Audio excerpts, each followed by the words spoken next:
je me permets de reprendre le cahier des charges du Rassemblement des droits de l'homme.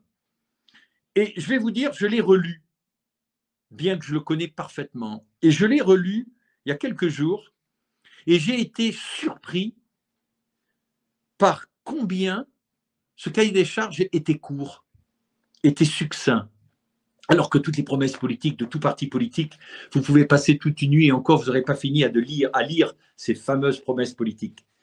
Et j'ai réalisé que sur les 11 points stratégiques de mon cahier des charges, les 7 premiers, c'est-à-dire plus que 50%, se situaient à l'extérieur du pays. Ce qui confirme encore et qui valide la réalité de tous mes dires. Je vais vous les répéter, je vais vous les rappeler, ces 11 points. Pour certaines et ceux qui ne les connaissent pas, je vais vous les énoncer pour la première fois. 1. Éradication de nos accords géopolitiques au profit de la France. Ça veut dire tout simplement que quand le Rassemblement des droits de l'homme prendra la tête du pays, l'entièreté des accords politiques tombe à l'eau, sans exception. Pourquoi ?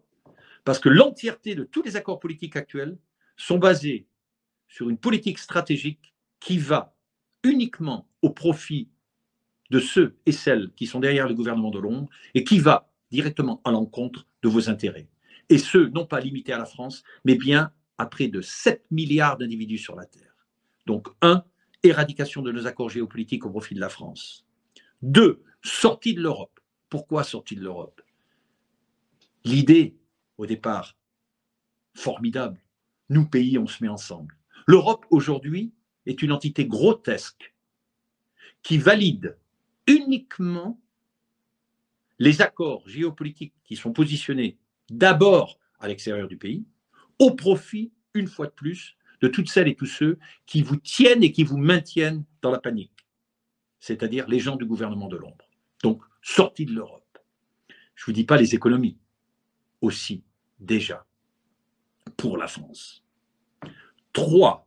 Réaménagement de nos engagements diplomatiques au profit de la France.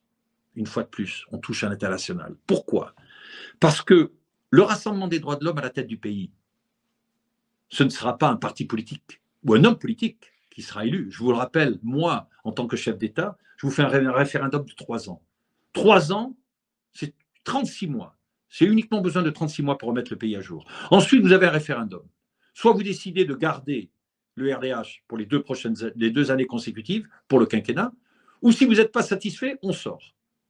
Ce qui prouve, là encore, la force de frappe du Rassemblement des droits de l'homme. Donc, réaménagement de nos engagements diplomatiques au profit de la France. Et quand je parle au profit de la France, c'est vraiment pour votre profit, Françaises et Français, parce qu'au profit de la France, on s'en fout. Le travailleur, il s'en fout vulgairement du profit de la France. Ce qu'il veut, lui, c'est pour lui, il veut vivre, il veut pouvoir aller à Auchan ou n'importe où et pouvoir mettre plus de nourriture dans son caddie avec les 30 ou 40 ou 100 euros qu'il a prévus pour la semaine. Il s'en fout du profit de la France. Le travailleur, lui, il veut que l'essence soit beaucoup plus accessible pour qu'il puisse finalement partir peut-être en vacances sans regarder au kilomètre près où c'est qu'il va aller. Au profit de la France. Le travailleur, il s'en fout du profit de la France. Par contre, lui, ce qui l'intéresse, c'est de pouvoir vivre mieux avec ses enfants. C'est tellement... Vous savez, les politiques utilisent profit de la France en tant qu'entité. Moi, quand je dis profit de la France, c'est pour vous, à titre privé, personnel. Celui qui m'écoute maintenant, vous êtes bien chez vous. La plupart ont froid. Donc, on va quand l'émission, comme on l'avait terminée, on ferme et on va dormir. Et puis on va passer à une autre journée. Non. Cette autre journée, faites-la pour vous. Allez, réunissez-vous au travers du RDH. C'est le seul moyen. Le seul moyen. Point numéro 4. Reconfiguration de nos opérations militaires. Vous imaginez ? Je touche là aussi à l'artère principale qui maintient les pays sous une gouverne pour le gouvernement de l'ombre. Les 4 premiers points déjà met à plat l'entièreté du système de la fondation du gouvernement de l'ombre. C'est-à-dire que je commence à mettre à plat le gouvernement de l'ombre, je commence à édifier finalement un pays pour vous. Est-ce qu'il n'est pas temps? Est-ce qu'il est temps aujourd'hui de pouvoir enfin avoir une voix, la voix de votre pays, la voix de la France, et non pas celle de ceux qui vous dirigent? Bien évidemment, 4, comme je vous l'ai dit, reconfiguration de nos opérations militaires, car à l'absolu, le RDH à la tête du pays maintiendra peut-être aucune troupe militaire à l'extérieur. Aucune. On n'a pas besoin. À partir du moment où je réfute, je vais à l'encontre du gouvernement de l'ombre, mon armée, ici en France, 3e puissance mondiale, croyez-moi, va nous laisser tranquilles. En retirant les troupes militaires à l'extérieur de notre pays, rend la France le pays le plus gardé dans le monde. C'est pas ça que vous voulez? Un pays super protégé et surtout un pays où vous allez finalement pouvoir vivre de votre travail et peut-être consacrer 3 semaines par an de votre travail pour payer certains impôts quand il en faut, mais non pas 3 mois par an pour travailler pour un gouvernement qui va à l'encontre de votre intérêt, de vos intérêts. Et soyez pas égoïstes. Pour certains, vous avez des enfants. Vous avez une responsabilité morale, un héritage moral à leur donner. Vous en êtes responsable. 5. Révision à la baisse du budget de la défense. Bien évidemment, on retire nos opérations militaires. Je vais vous dire, je m'arrête aux 5. Avec les 5 premiers articles de mon cahier des charges, rien que ces 5, vous retrouvez en France la possibilité de vivre dans un pays comme jamais vous l'auriez fait auparavant. C'est-à-dire avec de l'argent en plus directement dans votre compte en banque. Pourquoi? Parce que toutes ces économies de 1 à 5 ne vont pas être versées sur d'autres accords géopolitiques à l'étranger pour d'autres gouvernements. Ils vont être redistribués directement et va s'impacter sur le prix de l'essence, baisse, sur les prix de la nourriture, baisse. Les impôts, je parle de celles et de ceux qui travaillent la plupart de leur temps pour payer les impôts, baisse de ces impôts. Un pouvoir d'achat exponentiel et exceptionnel qui ne s'est jamais vu de l'histoire. Et pourquoi je peux le faire? Parce que je casse la dynamique du gouvernement de Londres. Tout simplement. Mais je ne peux pas le faire n'étant pas à la tête d'un pays. Sachez-le. C'est la raison pour laquelle le RDH doit obligatoirement se situer à la tête du pays. Cette procédure ne peut que se faire qu'officiellement au travers de prendre la direction à un niveau gouvernemental du pays, la France. Les 5, je pourrais m'arrêter donc à ces 5 articles, mais je continue. 6, fin à la politique discrétionnaire de la présidence au travers de nos relations France-Afrique. Alors ça, c'est un grand clin d'œil que je donnerai à ceux et celles qui me soutiennent en Afrique, certains présidents. Cette France qui maintient une colonisation, je vais vous dire, l'époque de l'esclavage, apparemment, est finie. C'est un autre esclavage aujourd'hui qui se situe. On maintient ces pays dans la pauvreté. Et ces relations France-Afrique sont littéralement criminelles. Point 6, le RDH. Dans les 24 heures à la tête du pays, ces relations France-Afrique n'existent plus. Fini. Je ne sais pas si vous vous rendez compte, c'est plus qu'une force de frappe de ce cahier des charges. Ces 6 premiers points. Éradication de nos accords géopolitiques au profit de la France, sortie de l'Europe, réaménagement de nos engagements diplomatiques au profit de la France, reconfiguration de nos opérations militaires, révision à la baisse du budget de la défense, fin à la politique discriminationnaire de la présidence au travers de nos relations France-Afrique. La seule fois dans l'histoire de notre pays qu'on s'attaque aux affaires extérieures du pays pour ramener les affaires intérieures du pays au profit des Françaises et des Français. c'est-à-dire du travailleur, qui, je vous le rappelle, est le cœur. Ces travailleurs sont les poumons de notre France. Donc, c'est à eux aujourd'hui à pouvoir respirer librement. 7. Diminution de la dette publique. Écoutez bien, l'abandon volontaire de créances de la part des prêteurs et en répudiant une partie de la dette. Quel gouvernement aujourd'hui aurait la force de frappe, l'arrogance de dire « j'abandonne volontairement toute créance qui est due à vous ». Sachez que si le RDH prend la tête du pays, à 90%, nous allons abandonner toute créance. C'est-à-dire qu'on va annoncer d'une seconde à l'autre, on ne vous doit plus rien. Fini. Et cette décision sera prise, non pas sur un coup de tête, mais bien sur des créances qui sont dues à des pays qui ont participé et qui participent au gouvernement de Londres. Étant donné que le RDH n'en fait pas partie, je n'ai aucun compte à rendre et tout ce qui s'est passé dans le passé, terminé en ce qui nous concerne. Je ne pense pas que vous allez, vous, encore payer une dette publique à vos frais à des gens qui entretiennent et qui maintiennent votre liberté d'être et de penser menottée. Je ne pense pas que ce soit ça que vous voulez. Alors, une fois de plus, on est à l'article 7. Et cela est toujours sur l'international. Finalement, on rentre en France. Les 4 derniers points du Rassemblement des droits de l'homme. 8. Alors là, c'est la vraie politique intérieure. Là, ça m'intéresse. Ce qui ne m'intéresse pas du tout, c'est de parler de la sécurité sociale, des retraités qu'on va faire plus ou moins, parce que les retraités seront les premiers en priorité à recevoir. On ne va pas faire voter des lois qui n'existent pas, ou essayer de les augmenter ou de retirer déjà ce qu'ils n'ont pas. C'est littéralement c'est même plus politique ce qu'on parle, c'est un cahier des charges. Aussi bien, et j'en ferai une priorité, nos agriculteurs. Nos agriculteurs en France c'est eux qui devraient nourrir la France.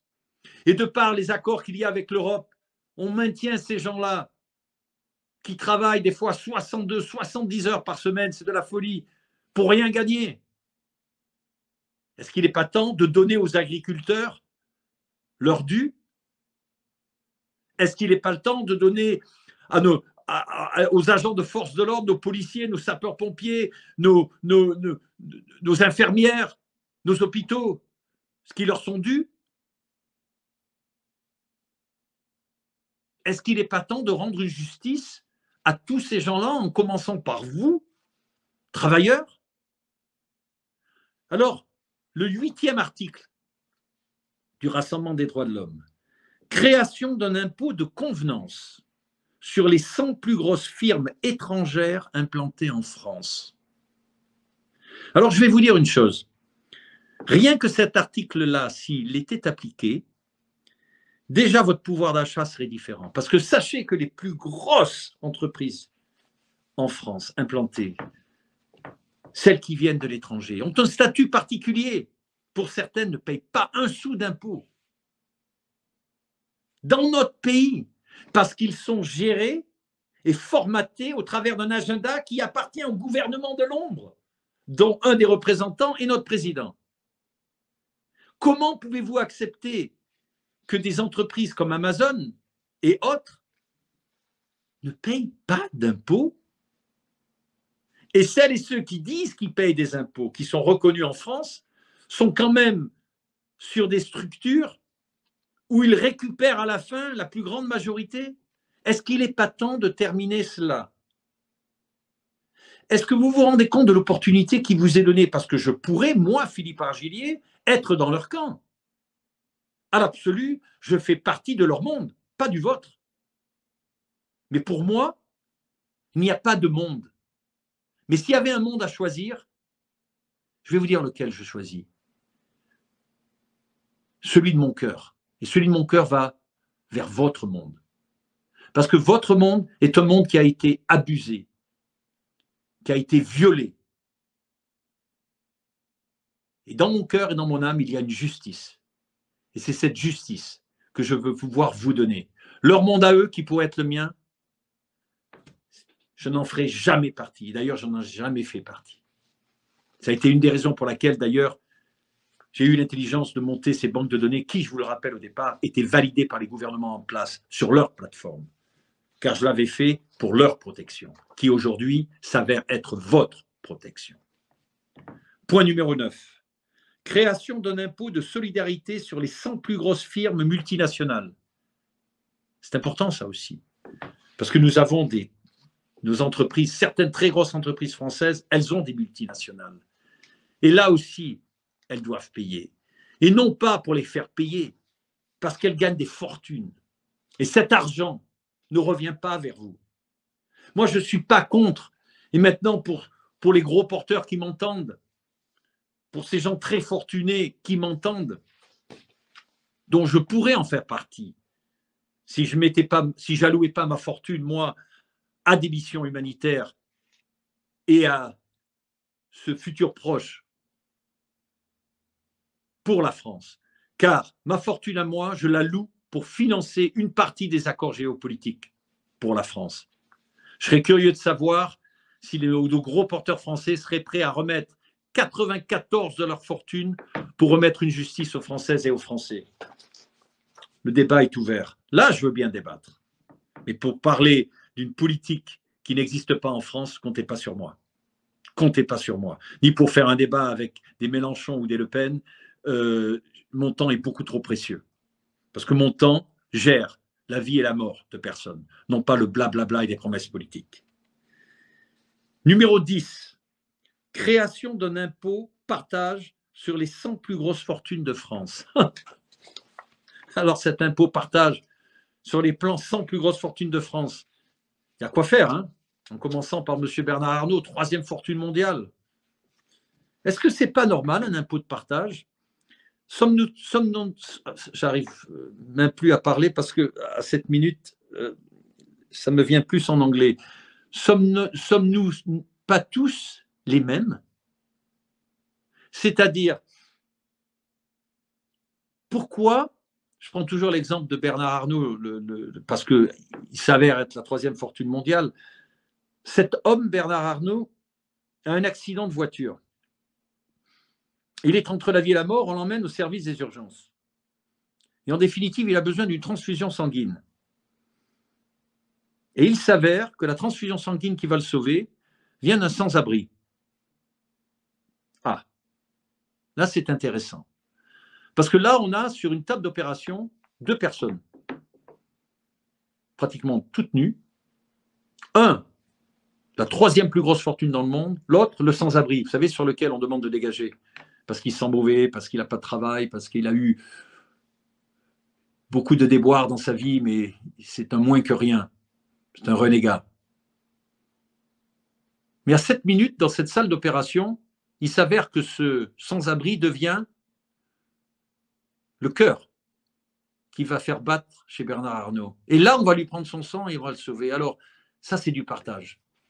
Alors, vu que ce partage existe dans des situations, c'est une situation que j'ai décrite, qui j'espère n'existera pas pour vous, M. Bernard Arnault, bien évidemment, je ne vous souhaite pas d'avoir un accident de voiture, loin de là. Je vous demande, je fais simplement appel à votre bon sens et à vous remettre les pieds sur terre, parce que les affaires, il n'y a pas que les affaires qui comptent. Les milliards, tout ça, c'est le Monopoly. Une fois qu'on en a un, 10, 100, et alors? Et alors? Et alors? Et alors? Reprenez cette transfusion de partage, repositionnez-la sur un impôt de partage.